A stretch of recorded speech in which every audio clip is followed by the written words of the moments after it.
Happy buckets, everyone, and welcome to another episode of Losers Ball. I'm Ilan Shield, and I'm with Double B, my good friend Ben Brenman. Ben, how you doing? Yeah, we're doing great after that intro. Thanks for referring me to Double B. Listen, you're a man of many nicknames. That's just one of them. Hopefully, you can reveal some more of them as the episodes go on, as the viewers get to know you a little bit better. You know, maybe we get some vintage Brenman today, but I don't know. No surprises. Well, speaking of the fans, we've been getting a lot of questions sent in by all you listeners at home, and we've really appreciated all you guys tuning in every week, listening to what we have to say. Yeah, and we were saying on our Instagram that we're planning on doing a fan episode. Well, like I said, no surprises. Today is that episode. So thank you very much for sending us your questions, your hot takes, and your opinions. We've made a list of the ones that we found to be very interesting, and we will be answering them throughout this episode. Yeah, we love to always hear what you guys have to say, what you guys have to, what your thoughts are on the NBA, on the podcast, on us. And we love engaging with you guys online, so please continue to send in questions, send in your hot takes. There's nothing we love more than a burning hot take. So, Ben, should we get into it? Yes, but before we get into it, how would you send us your hot takes? You would send it to us via Twitter, Instagram, or TikTok at LosersBallPod. And as you see on our Instagram, we're posting every single day. We're posting polls, we're posting hot takes. And we see that you guys are enjoying it. So thank you very much for interacting with us. We hope to continue these interactions going forward. Yeah, and make sure to tell your friends and family about us also. We are always open to growing more, getting more listeners, and we've got some things in line for you guys. We got our fan episode right now. We've got a contest for the fans coming out soon. We got some partnerships coming, so we're really working on creating an amazing experience, an amazing listen for you guys, and we want to give back to you because you guys have offered so much to us. So we're going to continue offering things to you guys. Stay tuned. Follow our social media accounts because there's a lot of things in the works. So once they happen, you want to be on top of that as soon as possible. Exactly. Get us to 100 followers on Instagram and something big might happen. That's all I'm going to say for now. Well, let's jump into it then. Let's get into these fan questions. Brooklyn can't make the finals as presently constructed playing defense like this, from Josh Goldman. And before we answer this, I feel like we talk about Brooklyn every single episode. We might have to rebrand into Brooklyn Nets podcast, honestly. And, if you're listening to this, take a shot every time we mention Brooklyn because they seem to bring their way into every single episode. But what are your thoughts on this take? I don't really think this is a hot take. I think this is a fact. Yeah, we've spoken about this a ton. We spoke about this the second they made that trade on the emergency pod. We spoke about this last episode. Currently, they just can't play defense, and they're an offensive, a potentially 150 points every night kind of team. They have three players who can on any given night put up 30 points a game, 90 points from three players. They're going to destroy you offensively, but they also can't stop a parked car. So it seems that this isn't really a hot take. We've had a lot to say about this. I've had a lot to say about this. Currently, their starting lineup, except for maybe Kevin Durant, just can't play defense. And if they get Andre Drummond, then as they're rumored to do, it'll definitely help them. We've spoken in lengths about this. So I don't think it's such a hot take. Josh, you got to do better at us.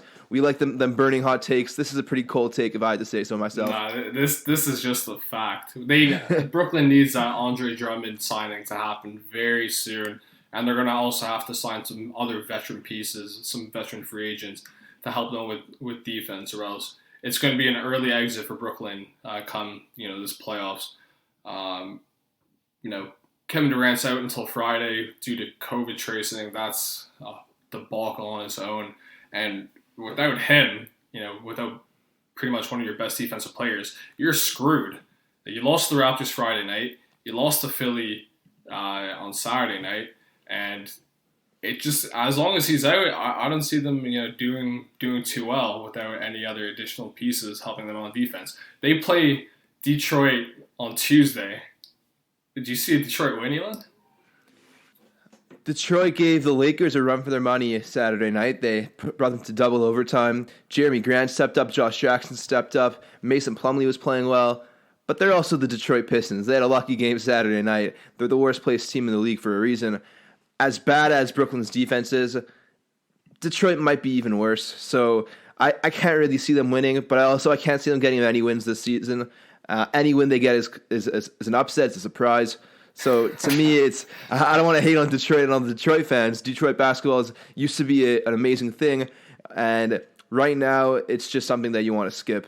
But speaking about the Brooklyn Nets, we brought up Andre Drummond. We got another question from Govey Aspler, and he asked us what are some potential spots for Drummond if he gets bought out. Well, there's obviously Brooklyn Nets, but we're not going to focus on that. Some other teams that could use some help at the center position be the Toronto Raptors. Aaron Baines, I know you kind of like him, but it's not happening this year. He's not cutting it for Toronto.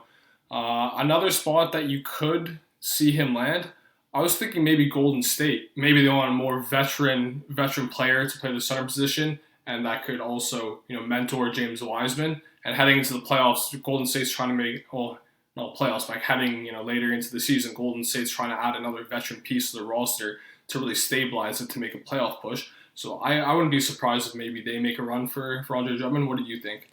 Yeah, I actually also wrote down the Warriors. It seems that any time a player comes available, their name somehow ends up in those rumors. We saw it with Bradley Beal. We've seen it with Lonzo Ball, J.J. Redick. So I wouldn't be shocked if they get their names in the rumor mill for Andre Drummond as well. They can use some front court depth. They can use a big man in the middle. They are currently forced to sort of go small ball down the line and as games get close because Draymond Green is just their best player at that position.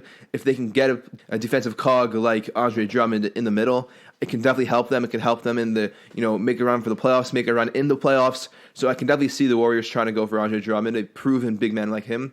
One other team, though, that can also really use a big man, some help in the front court is the Boston Celtics, a team who's going to want to make a run in the playoffs. They made it to the Eastern Conference Finals last year. I'm sure that they want to go at least to there this season as well, and they have not started off the season as hot as some of the other teams in the East. Milwaukee, Brooklyn, Philly have all started off better than Boston, and some of those teams have, Philly has a big man in the middle in Joel Embiid, an MVP caliber player who's going to cause some problems in the playoffs. Milwaukee's got Giannis Antetokounmpo, who's going to cause some trouble in the paint. And Boston doesn't really have many players that can stop those kind of, that can protect the rim, protect the paint. So if they go after Andre Drummond, it would make a lot of sense for that team. Also just a couple of other teams. Not necessarily teams that are going to make the playoffs, but just teams that kind of need help, maybe to make a late playoff push.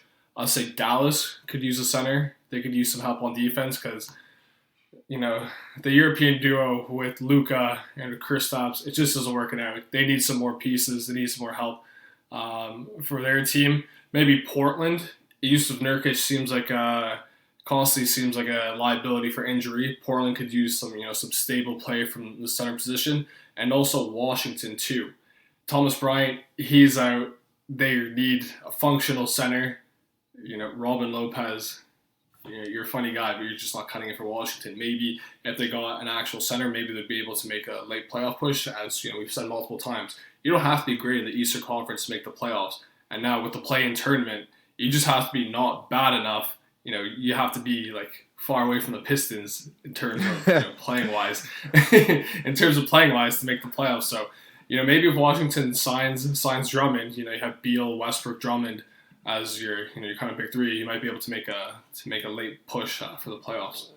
Yeah, one other team I want to throw in there, more of a title contender, not really trying to just fight for the playoffs, is the Los Angeles Clippers. They brought in Serge Ibaka, who is a great player, helped the Raptors with that title run, but Ibaka's a great defender. He's a great, he can stretch the floor, but bringing in Andre Drummond is just another added piece to that team. They really going to want to have as many weapons as possible to stop Anthony Davis, to stop Nikola Jokic. There's some really good big men out west, and they have clear title aspirations. Kawhi Leonard can opt out of his contract after the season, and if they fall short in the playoffs 2 years in a row after having clear title aspirations, he might want to look somewhere else. Maybe he'll want to stay in LA and go to the Lakers. I don't think that's going to happen, but it's pressure is going to be on the Clippers to make a move, and Andre Drummond could be the exact kind of move that they need. They'll need probably a playmaker, and they also could use some more front court depth. As good as Ivica Zubac is, having a front court rotation of Ibaka and Drummond is a lot better. So I can see them putting themselves in the mix for Drummond as well. But let's be honest, Brooklyn's rumored to be at the top of the list for Drummond. It seems to be some mutual desire to put that pairing together. So as hypothetical as all these situations are, and as fun as some of these teams can be and these pairings can be, Brooklyn will probably end up with Andre Drummond if he gets bought out. Mm-hmm. Moving forward, next question comes from Ami Shields. All-time starting five. This always seems to be a huge debate between friend groups. Tears friends apart. Ilan, who's your all-time five? So my all-time starting five, I figured I want to be a team that can defend, that can play amongst all eras, that can shoot from all places on the court, can adapt themselves to whether it's a playing down low and a more dominant physical era or a shooting era like today. So I wanted a pretty malleable, versatile starting lineup. My starting five is, and I'm not saying that these are the best players necessarily at every single position, but I think that it's a team that would mesh well and would make the most sense. But it's Steph Curry, Michael Jordan, LeBron James, Kevin Durant, and Duncan. I was debating between Steph Curry and Shaq, which I wanted to do, but I figured if I'm having Duncan there, he's not the, can't necessarily stretch the floor so much, and I wanted to just have, I have Durant, who's another 7-footer. You can play two big men down low. LeBron is basically, he has the body and the strength and the physical dominance of a big man. So you have a bunch of players who could play in the paint if you wanted to, go back in, the early 1960s, 70s through basically even the 90s of playing a big man down low kind of game. But you also have a ton of shooting. Steph Curry is a guy who basically revolutionized the game and stretched the game outwards past the 3-point line. You've got Michael Jordan, who can get you a ball well, who can, defend all along the perimeter. LeBron, who can, him and Curry setting teammates up, passing the ball literally all across the court, can see any pass. Plus that defense, that versatile defense. LeBron can defend all 5 positions. Duncan can play in down low. Durant can get a shot off anywhere. Durant's a great defender. I thought that this lineup makes a lot of sense across all eras, and there's really only one liability in my opinion, which might be the point guard's defense, Steph Curry. But you got other help defenders along the wing with LeBron and Jordan. You got, a help defender down low in Duncan. I wouldn't be too concerned about that. The offensive, greatness that Curry can provide for your team makes up for that liability on defense. Yeah, it's actually pretty funny because when you ask someone to list their all-time starting five, you can kind of tell which era of basketball they grew up watching. Someone in our era that obviously mentioned Steph Curry, and my starting five is actually more or less the same. I only have two. I have two differences, or I guess 1.5, I should say. I also have Steph and MJ at the guard. I have LeBron at forward. I was a bit torn between Larry Bird or Kevin Durant at the other forward position, and I have Shaq at the center. Just obviously favorite player. Literally wore number 34 in middle school and high school in honor of Shaq. But I mean, there's really, obviously you could debate this all day long, but I think at the end of the day it just comes to which players you enjoyed watching.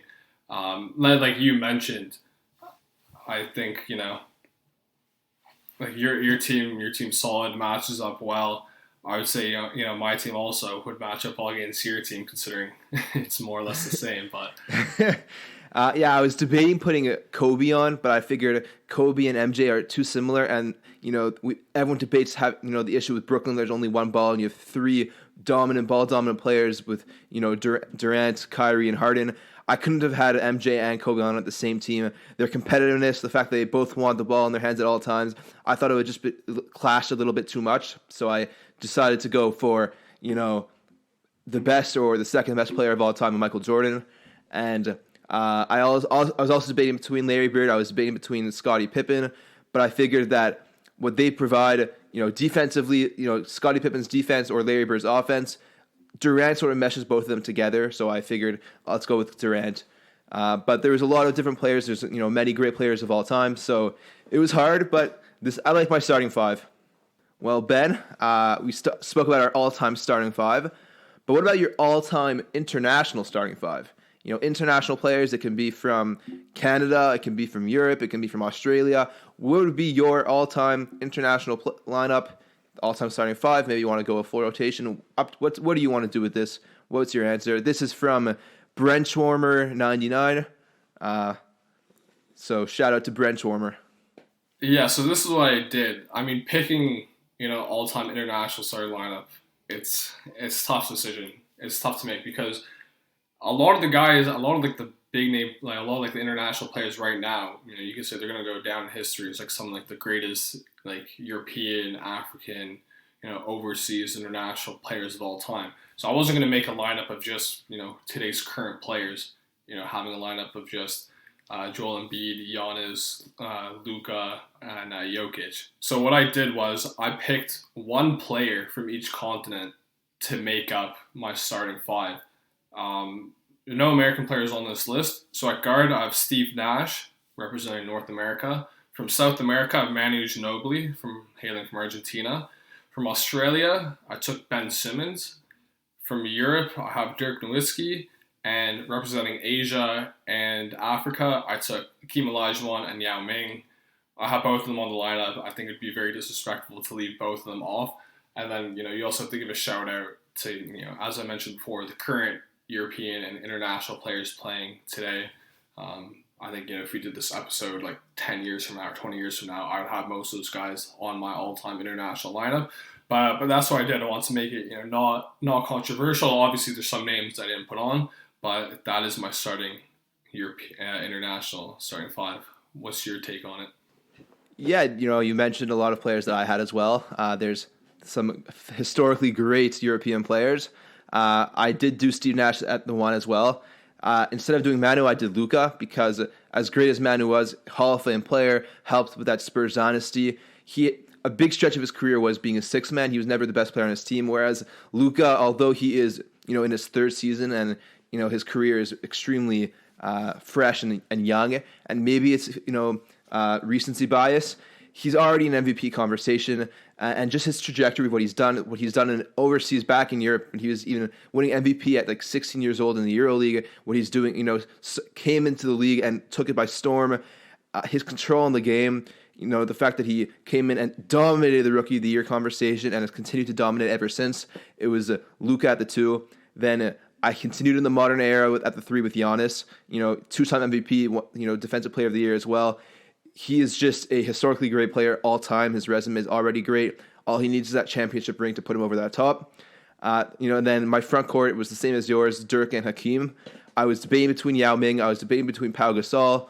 But in the end of the day, Dirk is, maybe the greatest international player of all time. When people think of international, greats, they usually think of Dirk, and for good reason. And Hakeem also is, what he can do offensively, defensively. He led his team to some championships. I had to give my respect to Hakeem Olajuwon. So Steve Nash, Luka Doncic, Giannis Antetokounmpo, Dirk Nowitzki, Hakeem Olajuwon. Who are some of your honorable mentions aside from the players you just mentioned? Who else were you having a tough time putting on your list? I was also, another great Spurs player, Tony Parker, but I was really debating him. But the individual success that Steve Nash had, winning MVP, I decided to, and he was, leading the team, led some great teams, the 7 seconds or less Suns. I decided to put him on the team over the team success that Tony Parker had.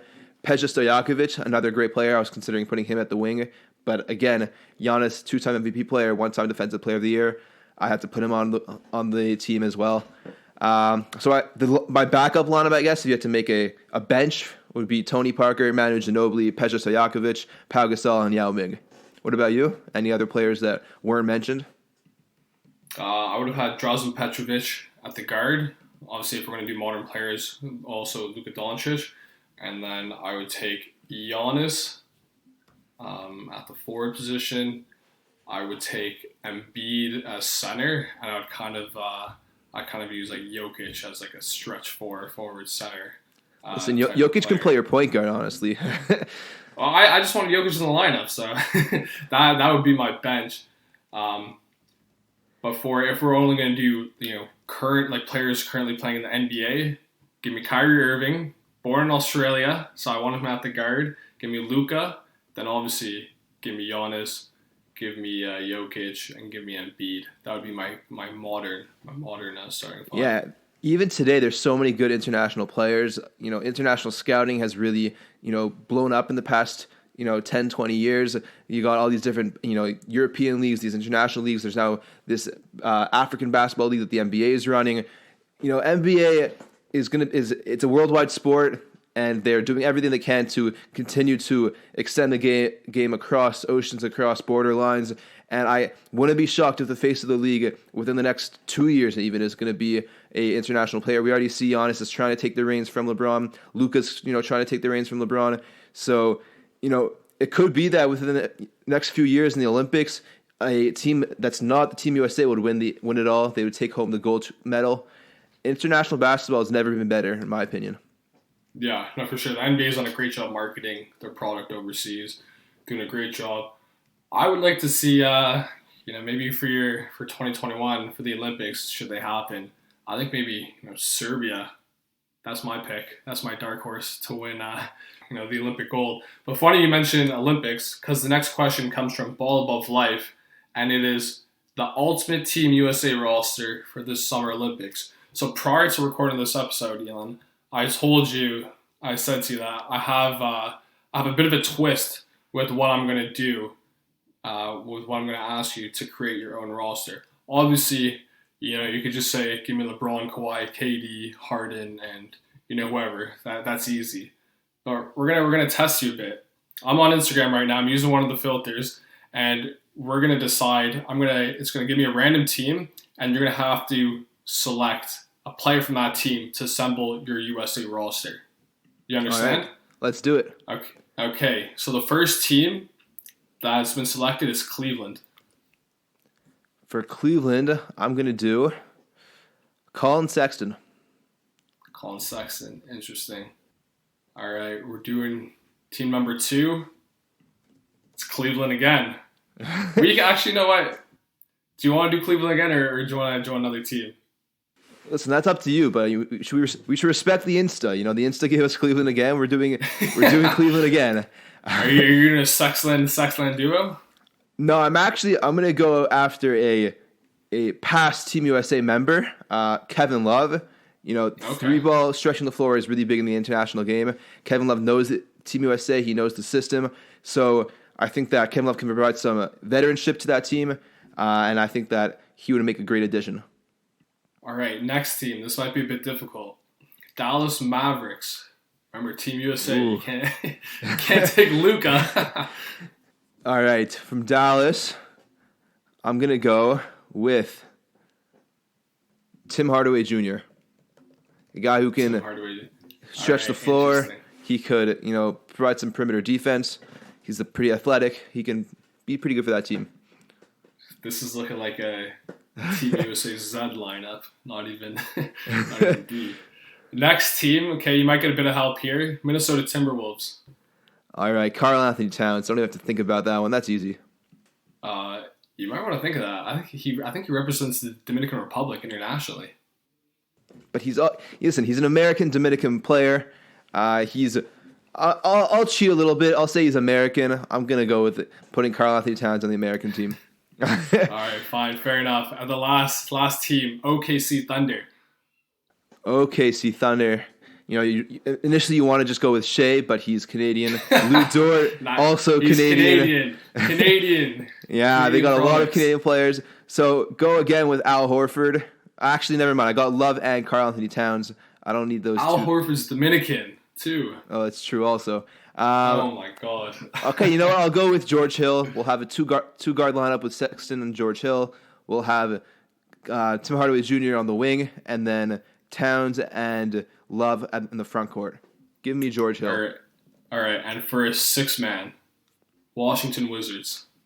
I don't know if he's going to be my 6th man, but Bradley Beal may end up starting, leading that team to the gold medal. Not even a question. Russell Westbrook, if this is a few years ago, maybe, but I don't want you and your one healthy leg on my team. Give me Bradley Beal. Yeah, you just got very unlucky for that Team USA roster.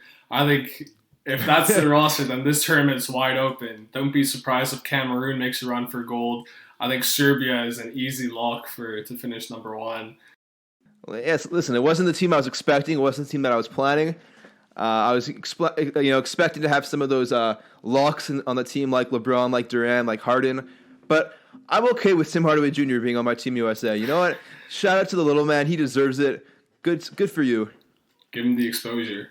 Okay, Ben, now it's my turn. I'll take this filter. I'll give you a random team. Let's see who your starting five would be for Team USA plus that 6-man. So for the first team, it's going to be a good one. We spoke about them a lot this episode. Detroit basketball, the Detroit Pistons. Oh, my God. Okay, give me Jeremy Grant. That was a pretty easy one. Not what I'm thinking. You don't want to go for Blake Griffin, though? You went for, Jeremy Grant. Well, do I get like 2012 Blake Griffin? I guess it's pretty fair. You want a healthy man. Give me 2012 Blake Griffin then. All right, this is your Team USA. All right, second team, the Washington Wizards. Bradley Beal. No questions asked. Bradley Beal. Okay, team number 3, the Atlanta Hawks. Oof, Atlanta Hawks. Ben, this should be an easy one. Come on. Give me John Collins. Not Trae Young? I don't want Trae Young. Give me John Collins. All right. Hot take right here. Team number 4, the New Orleans Pelicans. Your favorite team. All right, Homer, who do you got? Honestly, kind of tough. Give me Brandon Ingram.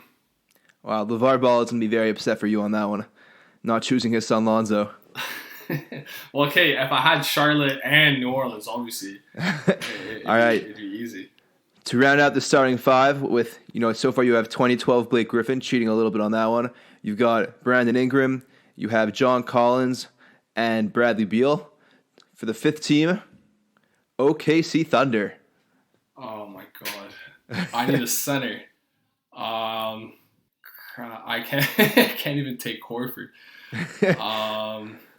Oh my, yeah. You know what? The Instagram filter did not do us easy, huh? Yeah, they didn't do any justice for us. We're gonna go small, and we're gonna take Trevor Ariza. All right, I like it. He's gonna play. And now for the 6th man of your team, Detroit again. Detroit basketball. Who do you want from the Pistons? Jeremy Grant.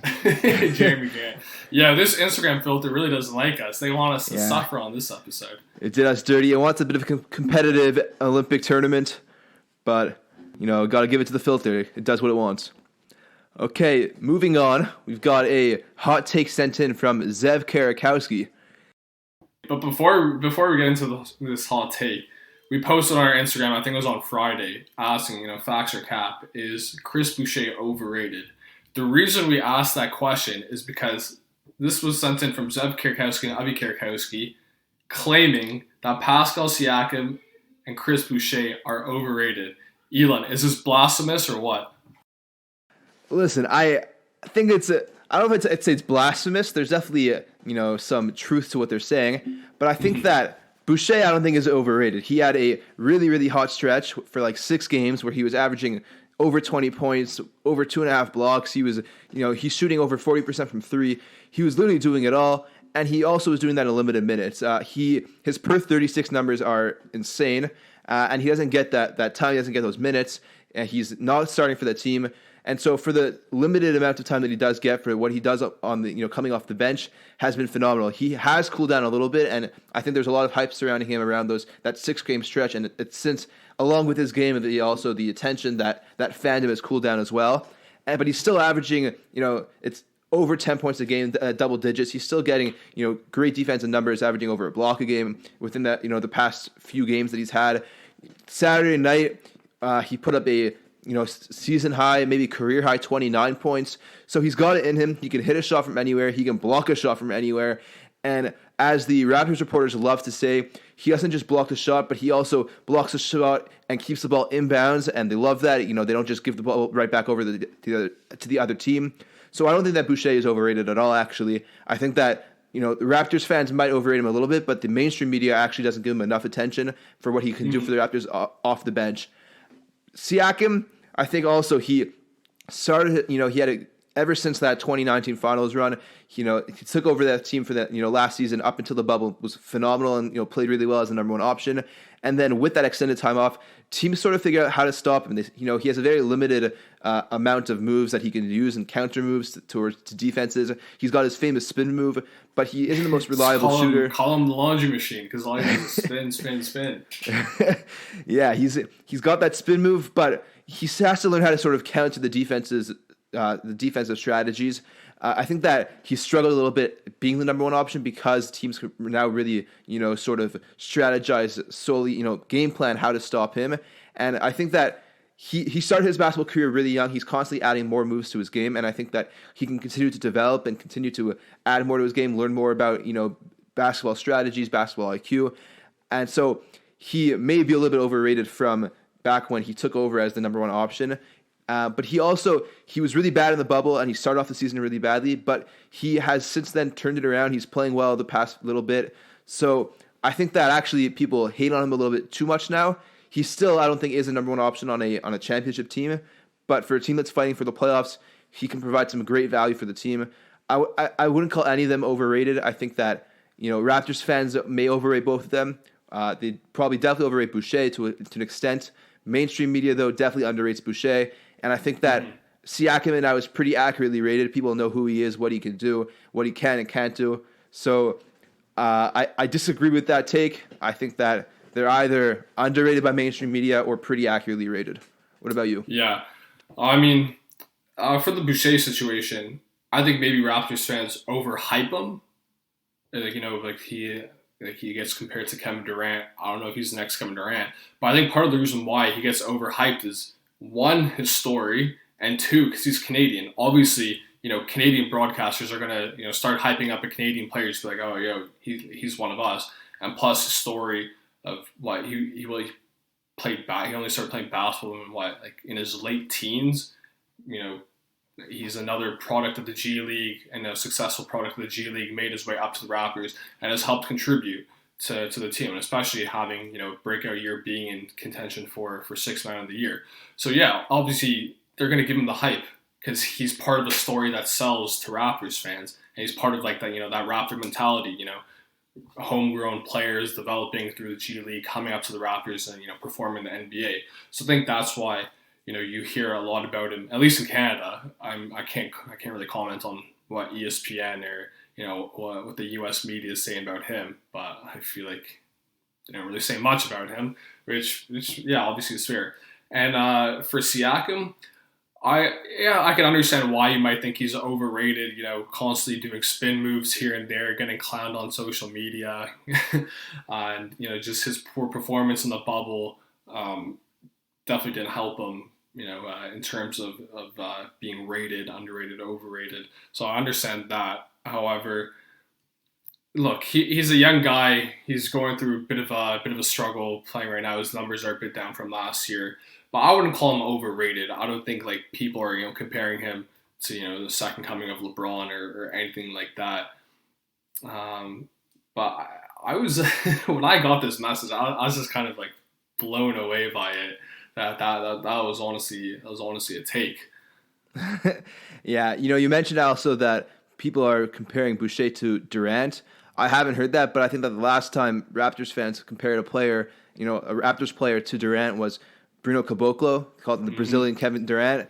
So I think that Raptors fans have to sort of just adjust their expectations and understand that not every player is like Kevin Durant. Durant's an all-time great player, and just because you're a long, lengthy player who can also shoot doesn't mean you're like Durant. There's so much other aspects to go into his game.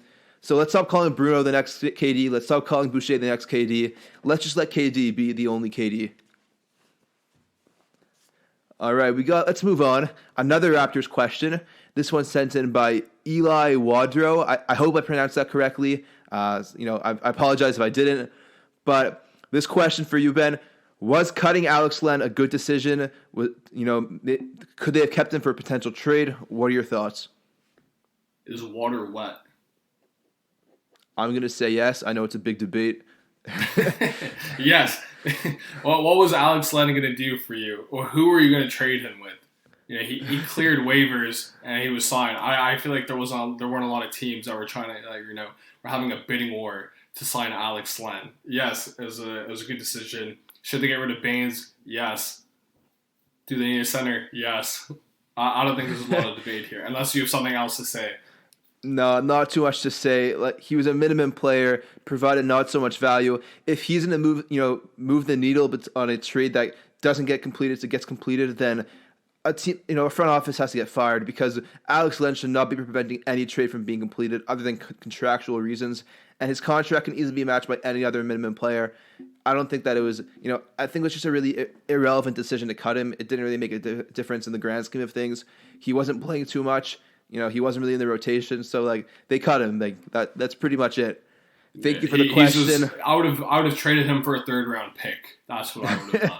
Yeah, cash considerations, a copying machine, anything. A donation in the team's honor, something like that. All right, and Ben, the last question we have here from Ariel Shields. Who had the better high school career, Ben or Ilan? I'll let you take it away first. I'll let you make your case. I want to hear your piece first. Let's, you went to a great basketball school. Let's see what you have to say.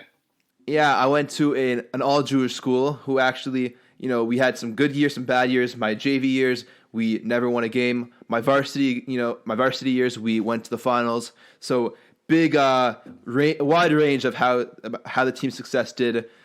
I was the 6th man for 2 seasons. I was a starter for 1 season. My career high, I think, was 10 or 11 points. I averaged probably around 1.5 to 2 points a game throughout my career. And I played real minutes, like meaningful minutes, for 3 years. 2 of those years was the JV team when we couldn't win a game. So, make what you want with that, with whatever. But I was also the 6th man on a team that went to the semifinals. And then my team, the following year went to the finals. So I think I was a contributing player. I was a nice veteran by my senior year, providing some insights, great attitude on the bench. And so I think that my individual success, it is what it is. I was a solid defender. I like to compare myself to Tony Allen with a little bit of worse defense. So make what you want with that. I think that my team did well through 2 years. We had some team success, and I had some highlights as well. It's always also fun, though, when you're an all-Jewish white school going into, all these other schools. They expect that, they see these short guys, these pretty stereotypical-looking white Jewish guys, except for we had one 6'8" teammate who's been playing, he was pretty dominant. But other than him, we were a pretty stereotypical-looking team for a white Jewish school. And it was always fun when, we'd walk through their hallways and, they look at us and just laugh at us and like, oh, yeah, easy win. And then we come in and blow them out. And, the fans have to sort of just look embarrassed afterwards when they're trying to, defend their school pride. So it was always fun. I always loved playing with the team. I think that my team success and my own individual success, my defensive success, makes me the better high school player with a high school career. What about you, Ben? Let's hear your pitch. Okay, first of all, you're a self-proclaimed 6th man of the year. That's first things first. Second of all, you were also running a fan page in grade 12. If that doesn't say washed up and out of the league, I don't know what will. I came out of retirement after grade 9 because I love the game of basketball. Grade 10, more or less a 6 man. Grade 11, 6 man. Grade 12, I was getting up there in age, but I was still 6 man.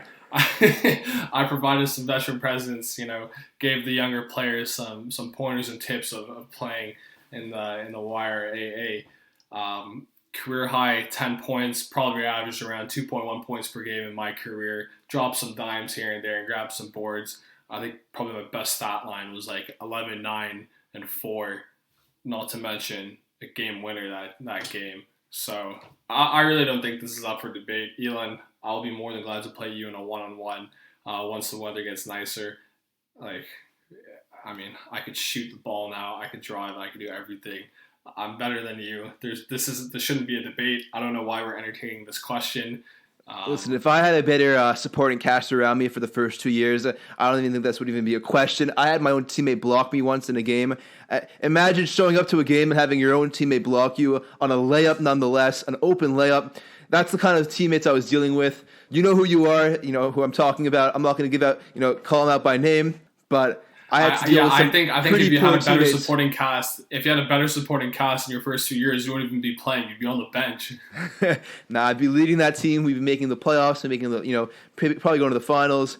So I think that I had a pretty much better career. Let's not forget to mention the fact that when you started your basketball career, you played in a long sleeve basketball shirt, in long sleeve shirts under your jersey. Anyone who wears full long sleeve shirts on their jersey shouldn't even be considered to be a good basketball player. You were more about the glam, you're more about the apparel and all the different equipment and the gear than your actual skills. You focus more on how you look than actually how you play. So I don't know. This is a question. I was a better player. I'm a trendsetter. I'm a free thinker too. That's why I wore a long sleeve shirt. And other players started wearing long sleeve shirt because of me. So you know what? Put some respect on my name. There's a reason the NBA got rid of sleeve jerseys. It was a tragic look, an awful look for the league, for the players, for Adidas. That's probably why Nike came in and swooped the NBA off their feet and gave them a new apparel contract. But we'll set up a story, a poll for our fans. See who's better, who the better high school career for anyone who watched it, who thinks made the better case, who convinced you more. We'll make sure that poll goes up once this episode goes live. So make sure to answer that question. But remember, Ilan Shields' team went to the finals. Ben Bremen's team did not. That's all I'm going to say. Okay, listen up, Jared Dudley. You didn't even play in the finals. And you didn't even win in the end, too. So I don't know what your flex is there.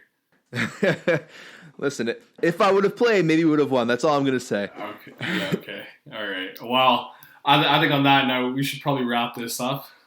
Yeah, absolutely. We had a lot of fun answering your questions. Thank you, everyone, for reaching out to us. If you have more questions, really don't hesitate. As Ben mentioned earlier on, reach out to us through Instagram, Twitter, and TikTok at LosersBallPod. Make sure to follow us. Make sure to tell your friends and family to follow us as well. Send in their questions, their hot takes.